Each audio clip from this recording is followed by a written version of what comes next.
नमस्कार। मैं रुक्मणी मीना। हमने पिछले वीडियो में निदर्शन पर चर्चा की थी। निदर्शन के प्रकारों के बारे में हमने अध्ययन किया था। इसमें सबसे पहले हमने देव निदर्शन को चुना। तो देव निदर्शन क्या है एवं देव निदर्शन को चुनने की क्या विधियाँ हैं, इसके बारे में हमने अध्ययन किया था। आज हम देव निदर्शन के गुण एवं दोषों पर चर्चा करेंगे, क्योंकि देव निदर्शन के गुण है तो इसमें दोष भी पाए जाते हैं। तो देव निदर्शन प्रणाली के गुण, सबसे पहले हम देखते हैं कि इस विधि में क्या होता है कि प्रत्येक इकाई के चुने जाने के समान अवसर उपलब्ध होते हैं। देव निदर्शन क्योंकि लॉटरी के माध्यम से, टिकट प्रणाली के माध्यम से, ग्रिड प्रणाली के माध्यम से इस तरह से चुना जाता है, तो समग्र में से सभी इकाइयों को समान रूप से चुनने के अवसर विद्यमान होते हैं। दूसरा देखेंगे कि ये विधि एक वैज्ञानिक विधि है। वैज्ञानिक विधि में क्या होता है कि जो भी निष्कर्ष हमें प्राप्त होते हैं वह शुद्ध होते हैं, वास्तविक होते हैं। इसलिए देव निदर्शन अनुसंधानकर्ता के लिए बहुत महत्वपूर्ण निदर्शन है। तीसरा, ये निदर्शन विधि सबसे सरल विधि है। इसमें जटिल अथवा गूढ़ सिद्धांतों का पालन नहीं करना पड़ता, बल्कि बहुत ही सरलता से इस विधि के माध्यम से इकाइयों का चुनाव कर लिया जाता है। अगली, इस विधि में निष्पक्षता का गुण मौजूद है और निदर्शन के चुनाव में किसी को भी प्राथमिकता नहीं दी जाती। हमने देखा कि निदर्शन विधि के माध्यम से जब इकाइयों का चुनाव किया जाता है तो इसमें किसी भी तरह से अनुसंधानकर्ता अपने पूर्व विचारों को प्रकट नहीं कर सकता, क्योंकि इस विधि में इकाइयों को चुनने का माध्यम जो है उससे किसी भी तरह की पक्षपात होने की संभावना नहीं रहती, बल्कि निष्पक्ष रूप से इकाइयों का चयन किया जाता है। इस विधि में समग्र धन और श्रम की भी पर्याप्त बचत होती है। ये विधि क्या है, मितव्ययितापूर्ण है। इसमें अनुसंधानकर्ता का समय ज़्यादा खर्च नहीं होता, क्योंकि इसमें इकाइयों को चुनने का, सभी को चुनने की समान अवसर प्रदान होते हैं और इसमें कुछ सोच विचार पूर्वक इकाइयों का चयन नहीं किया जाता। इसलिए इसमें धन, समय सबकी बचत होती है। सबसे महत्वपूर्ण, इस विधि में इकाइयों के चयन में यदि किसी प्रकार की कोई त्रुटि या अशुद्धता रह जाए तो उसका पता लगाना सरल हो जाता है। इसलिए देव निदर्शन विधि अनुसंधानकर्ता के लिए बहुत महत्वपूर्ण है।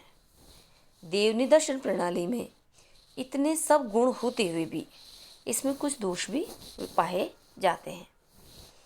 सबसे पहले हम देखेंगे कि इस विधि में समग्र की सूची होना आवश्यक है, किंतु क्या होता है कि कई बार ये सूची उपलब्ध नहीं हो पाती। तब तक इस विधि द्वारा निदर्शन ग्रहण करना संभव नहीं होता है, क्योंकि ये देखिएगा, क्योंकि जब हमारे पास पूरी लिस्ट होगी या पूरी सूची उपलब्ध होगी तभी तो सभी इकाइयों की चुने जाने की संभावना होगी, क्योंकि कुछ इकाइयों की सूची से इस निदर्शन को काम में नहीं लिया जा सकता। तो इसमें कई बार होता है कि कई बार पूरी सूची उपलब्ध नहीं होती, तब तक उस सूची का आने का इंतज़ार करना पड़ता है। तो इसमें ये दोष पाया जाता है। दूसरा, यदि समग्र बहुत छोटा हो अथवा कुछ इकाइयाँ इतनी महत्वपूर्ण हों कि उनका निदर्शन में समावेश अनिवार्य हो, तो ऐसी स्थिति में देव निदर्शन उपयुक्त नहीं होता है। क्या होता है कि जो समग्र बहुत छोटा है ना और उसमें इकाइयाँ बहुत महत्वपूर्ण हो जाती है, तो उनको चुने जाने की संभावना नहीं होती, क्योंकि यदि हमें 1000 इकाइयों में से 10 इकाइयों का चुनाव करना है तो 10 इकाइयों में से हमारे पास वो महत्वपूर्ण इकाइयाँ नहीं आ पाएगी जिनका हमें अध्ययन करना आवश्यक है।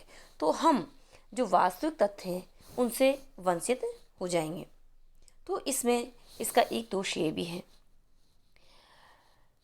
अगला, जब समग्र में बहुत अधिक विविधताएं हों और सजातीयता का अभाव हो, तब भी ये विधि उपयुक्त नहीं होती।